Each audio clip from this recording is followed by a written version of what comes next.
Hello, welcome to the Mud Shop. This is Diana's Mud Shop, located in Foxworth, Mississippi. I do most of my pottery hand built. I've made several egg trays and had a request to do a video on how to make them. So this is a non-rehearse, wing it kind of thing. I'll show you a couple different kinds. Today I'm going to make one of my largest ones. I do not have one of them finished. I usually sell them about as fast as I can make them. I make the large ovals that have 24 wells, we'll call them, for the deviled eggs, or you can use them for any other kind of desserts. Egg salad in the half egg, boiled egg, and or pear halves or whatever. But anyhow, I make those. I make some in the square with 9 holes, 9 wells. I make them in the hexagon. You can do them however many wells you want, the way I do it. Make them in the oval. You see the back. I also make them in the round. You can see the back. Now this one was one of the first ones I did, and I handmade my little egg shapes. I took a 2-inch ball of clay and I flattened one side and formed an egg and just let it dry. And I coated it with cornstarch, let it dry, did nothing to it. I will get one. I'm sorry I didn't have it already. But the yellow round dish, this one, was made with handmade egg halves. So this is clay. These are about 4 years old. I've never fired them. I coated them well while the clay was damp with cornstarch, and they work just fine. I wouldn't recommend dropping one because they may break, but you can see they're 2-inch by 1.5 inches, and they work well if you don't have the wooden eggs. But I did have the opportunity a couple of years ago to purchase the eggs, and I did, and I've used them multiple times. Now I have seen people take their forms, glue their eggs on here, and have a permanent egg tray form. But as you can see, I make them in so many different shapes, so many different number of wells, that I wanted the opportunity to be flexible. So I do not glue mine on. I'll show you in a minute how you can do that. So we're going to make the biggest one because that's the one I'm in need of right now. You can roll texture in your clay because you're not pressing on the clay very hard to form the wells around the eggs.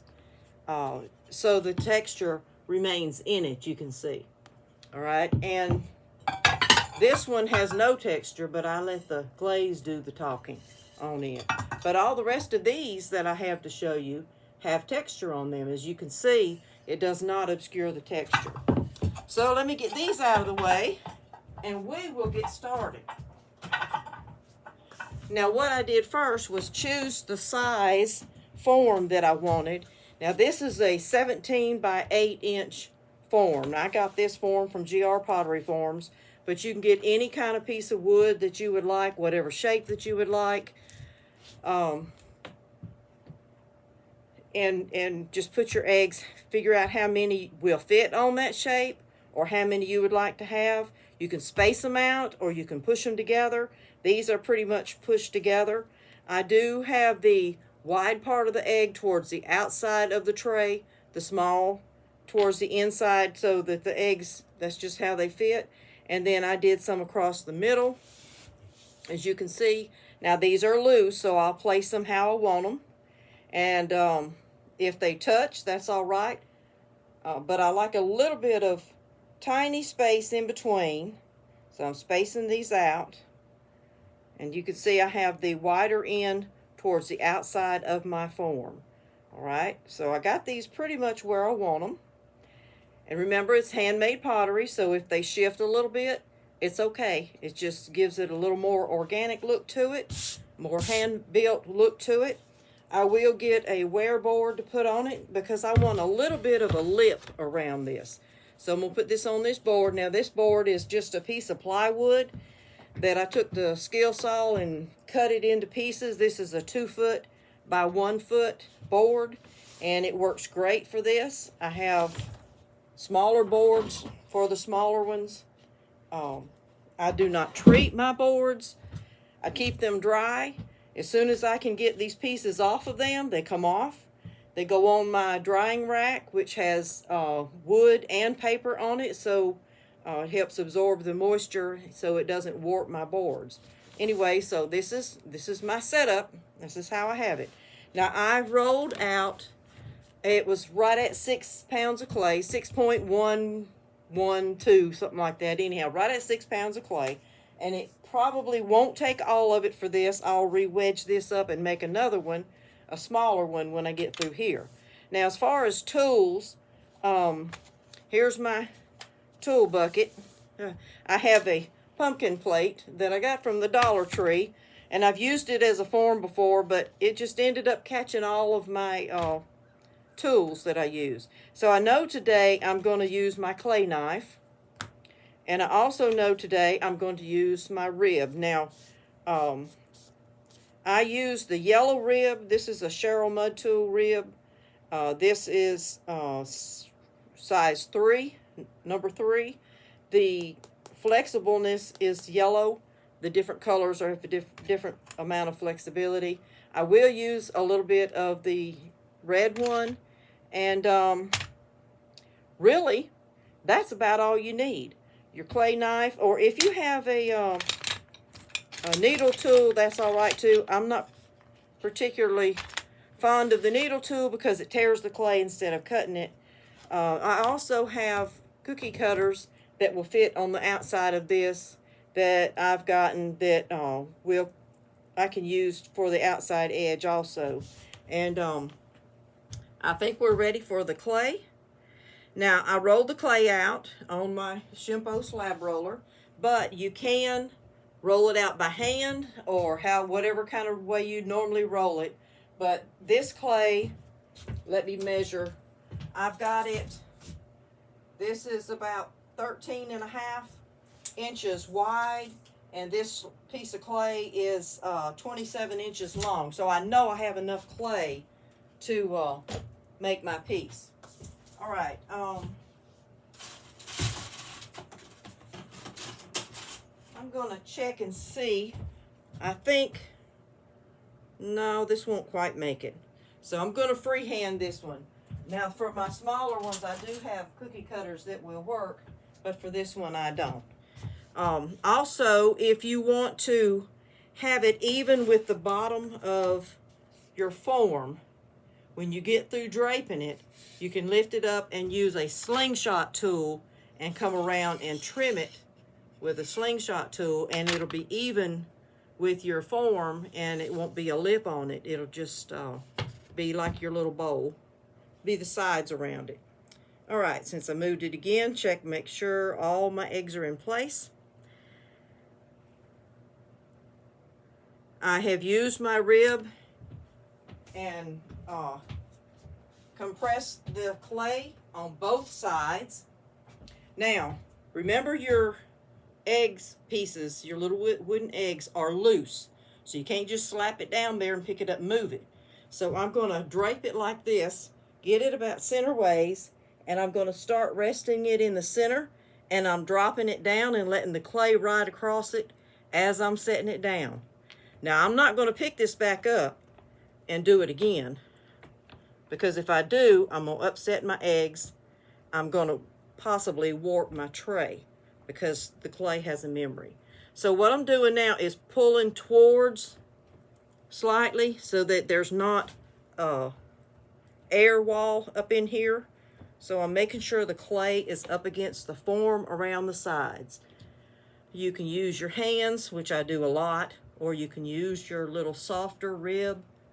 Works better than the stiff rib. I use the yellow rib to compress my clay. You see, I'm coming around, all the way around, making sure that that clay is up against the form. It's hugging the form. And notice I'm not bothering the bottom yet at all.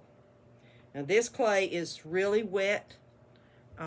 It's cool here right now, and when it's cool here in my shop, the clay takes a while to set. All right, making sure, run my finger down, make sure that I can feel it up against the form all the way around. All right, now make sure my hands are clean. Don't have any dried clay on my hands to get on it. And I'm going to gently use my fingers to press in between, one at a time, in between each of these little wooden clay eggs. Little wooden eggs. Well, it would be clay if you used your homemade ones. You want to gently push it. Now, I rolled this clay out to 3/8 of an inch, which is almost a 1/2 inch, so that I would have, it's a little thicker, so that I have enough clay to stretch down in between these eggs.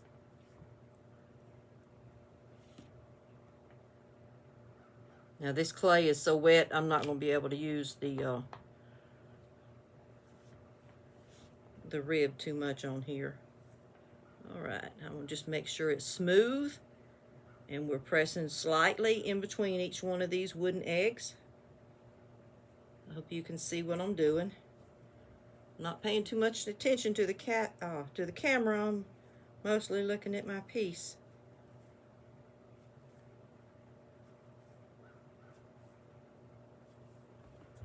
All right.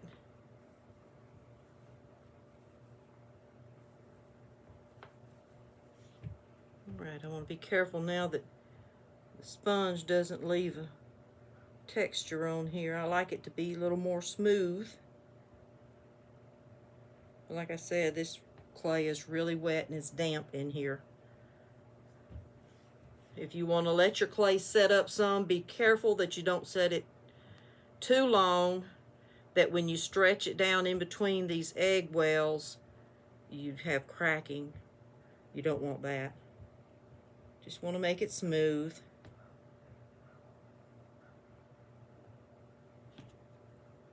Okay, come back around, make sure that it's smooth.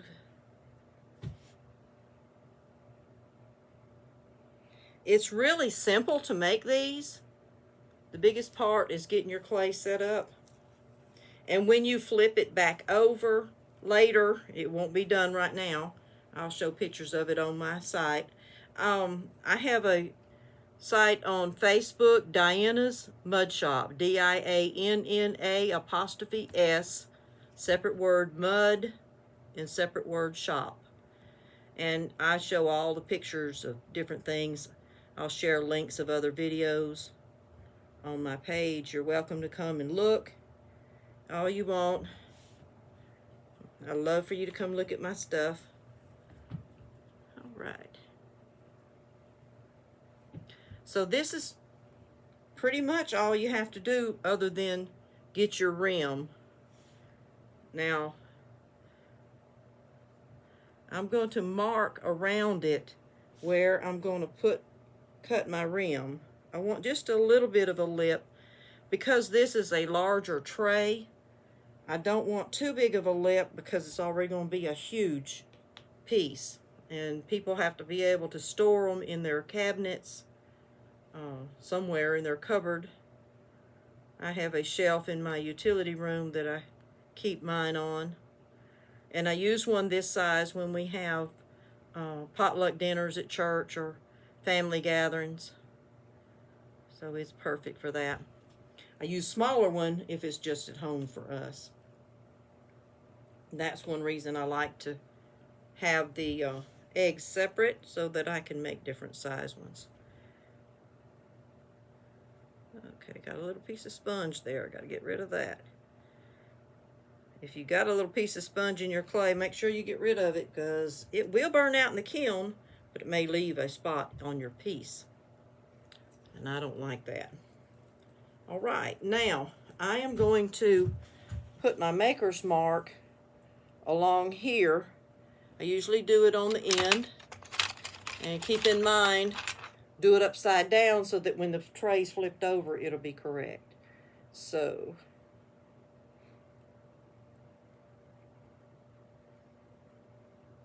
there we go. Or you could put your initial on it on anywhere on there, but I don't like it on the very bottom because I like the bottom to be smooth, because I do not glaze the bottom of these, and if it's rough, then it may scratch someone's table or countertop and they're not going to be too happy. Okay, I need to quit fiddling with it. Now I need to decide. Let me rinse my sponge off. All right, now decide about the lip.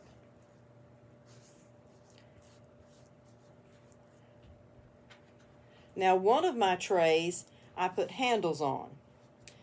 I have a larger one that I did handles, but I did a strap handle and the handles on top of it so that you can pick it up rather than sticking out.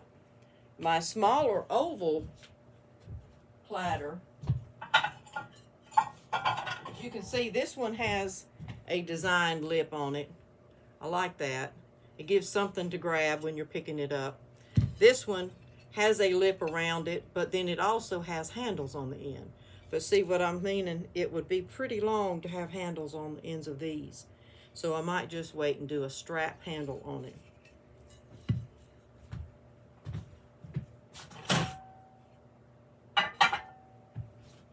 Okay, so this just needs to set until it's time to flip it over, which will be a while because this clay is wet. I'll watch it for several hours. I'll trim this. Let's see. I think I'll go ahead and trim a good bit of it off. I'm just going to kind of use my finger as a guide. I can always trim more. You can't put it back, but you can trim more. All right, just trimming around.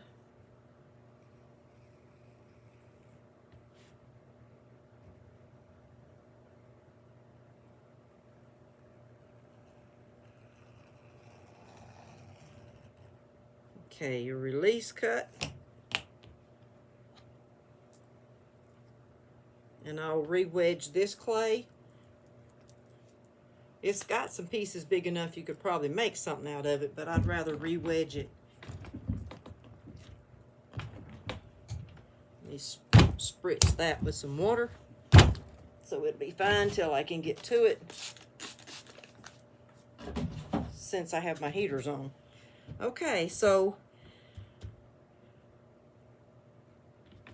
this is the tray, as you can see, and I'll wait and turn it over and then trim a little more around this edge, get it even, and flip it out. Now when you flip it over, the form is going to come out easy because the form is really only touching the clay on the sides. It's not touching it on the bottom because the little egg wells are in it. So when you flip it over, I might do a short video when I do that, which it may be tomorrow because it's so damp in here. But when you flip it over, you'll pull the form out and then you'll wait and make sure that you can just lift up these little egg pieces one at a time. Make sure they're good and dry before you put them back in their bag and they're ready to go again. You can actually turn around and make another one as soon as the little egg's dry. So that's how I make my egg trays. I've got a little more trimming to do on this edge. I know I didn't cut it even. I just got some of it off so I can let it set for a little bit and decide what kind of edge I want. I might do a little fluted edge around it, or I might just cut it even to the form. I haven't decided, but I'll let you know. And thank you for watching me, and click like and subscribe. Share with your other pottery friends. And if you have any more questions, just let me know. I'll try my best to answer them. And if I can't answer them, I'll see if I can direct you to somebody who can. So, appreciate it so much. Thank you for joining me in the mud shop. Bye.